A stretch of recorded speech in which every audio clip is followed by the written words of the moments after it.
السلام علیکم ورحمۃ اللہ وبرکاتہ۔ دوستو، آپ لوگوں کی خدمت میں پھر سے ایک حدیث لے کر حاضر ہوا ہوں۔ اس کو سنیں اور اس کو آگے تک شیئر کیجئے۔ چلیے شروع کرنے سے پہلے ایک بار درود شریف پڑھ لیتے ہیں۔ بسم اللہ الرحمن الرحیم۔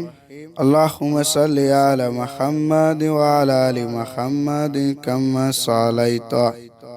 صليت على إبراهيم وعلى آل إبراهيم إنك حميد مجيد اللهم بارك على محمد وعلى آل محمد كما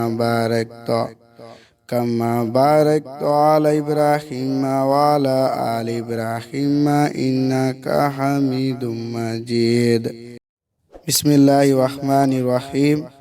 حضرت اسماء بنت ابو بکر رضی اللہ عنہا نے کہا کہ ایک عورت رسول اکرم صلی اللہ علیہ وسلم کے پاس آئی اور عرض کیا کہ بتائیے، ہم میں سے اگر کسی عورت کے کپڑے میں حیض ماہواری کا خون لگ جائے تو کیا کرے؟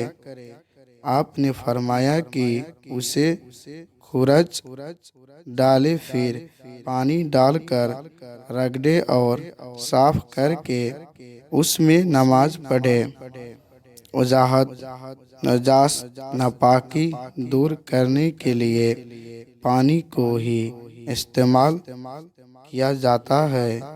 دوسری بہنے والی چیزیں یعنی سرکہ وغیرہ سے دھونا درست نہیں۔ ہم سب کو کہنے سننے سے زیادہ اللہ تعالیٰ اس حدیث پہ عمل کرنے کا توفیق عطا فرمائے۔ السلام علیکم ورحمۃ اللہ وبرکاتہ۔